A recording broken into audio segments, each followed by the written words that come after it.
আসসালামু আলাইকুম, কাজী তাহের বলতেছি কাজিরহাট গ্যালারি থেকে। আমরা যারা অপেক্ষা করতেছিলাম আমাদের কাজিরহাট গ্যালারির বাইফোল্ড ওয়ালেটটা নিয়ে, অলরেডি আমরা এটা নিয়ে চলে এসেছি। আমরা এটার বাইফোল্ড হওয়া সত্ত্বেও নামটা দিয়েছি সিরিজের প্রাইম ফোল্ড। তো এটা এই পর্যন্ত আমরা যাদের হাতে দিয়েছি প্রত্যেকের কাছ থেকে একটা কমপ্লিমেন্ট তো আছেই, যে এইটার যে প্রাইস এবং এইটার যে হ্যান্ড ফিল, এটার যে লুক এন্ড এটার যে কোয়ালিটি, সবকিছু মিলে এই জিনিসটা যে তৈরি হয়েছে এটা আসলে ইনসেন। আমি যদি কি ফিচারটা নিয়ে একটু আলোচনা করি, যে এই ওয়ালেটটার কি ফিচার কি হবে, সেটা হচ্ছে এই কার্ড হোল্ডারটা। ধরেন যে আমার কার্ড হোল্ডারের প্রয়োজন নাই, তাহলে আমি ওয়ালেটটা ক্যারি করতে পারি। আর ধরেন যে আমার শুধুমাত্র কার্ড হোল্ডারটা প্রয়োজন, আমার ওয়ালেটটা দরকার নাই, তখন আমি এই কার্ড হোল্ডারটা নিয়ে নিতে পারি। সো এখানে আপনি এই একটা হোল্ডারের মধ্যে এট আ টাইম আপনি 4টা কার্ড ক্যারি করতে পারবেন। প্রথমে আপনার আইডেন্টি কার্ড, দেন হচ্ছে আপনার আর একটা কার্ড, পেছন সাইডে আরো 2টা কার্ড নিতে পারবেন, এই সাইডে আরো 3টা কার্ড নিতে পারবেন সেপারেটলি। দ্যাট মিনস হচ্ছে এখানে 7টা কার্ড এট আ টাইম আপনি ক্যারি করতে পারেন। ভেতরের দিকে আমি যদি আসি, এটার ক্যাশ কম্পার্টমেন্টের অবস্থাটা কি, এই জায়গাটার মধ্যে আপনি মোটামুটি 10, 15, 20 হাজার পর্যন্ত টাকা এখানে নিতে পারবেন। বাইকের যে কোনো ডকুমেন্ট এখানে টুকটাক নেওয়া যায়, এটা আমি মনে করি আর কি। আমাদের ভেতরে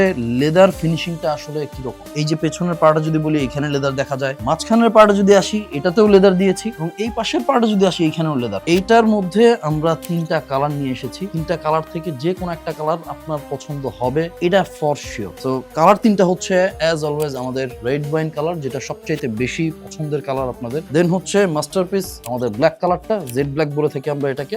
এই জিনিসটা আপনি পিক করতে পারেন, অথবা আপনি যদি চান আমাদের এই কালারটা, এটা হচ্ছে সবচেয়ে ডিফারেন্ট কালার এখন পর্যন্ত কাজিরহাট গ্যালারিতে। এই কালারে আর অন্য কোনো ওয়ালেট আমরা লঞ্চ করিনি। অলরেডি এটার রিঅ্যাকশন আমরা দেখেছি, অনেক ভালো, অনেক ভালো। আচ্ছা, এই সব কিছু শোনার পর এবং এটার ফ্যাসিলিটি আর হচ্ছে কোয়ালিটিটা দেখার পর আপনার কি মনে হয়, একটু গেস করেন তো এটা প্রাইসটা কোথায় গিয়ে দাঁড়াইতে পারে? আই থিঙ্ক এটার প্রাইসটা আপনি যখন ভেতরে গিয়ে দেখবেন আপনি খুবই সারপ্রাইজ হবেন, এন্ড আপনি এই প্রাইসে প্রোডাক্টটা নেওয়ার জন্য জাস্ট ভেতরে গিয়ে আপনার অর্ডারটা এখনই প্লেস করে ফেলেন। ধন্যবাদ, আসসালামু আলাইকুম।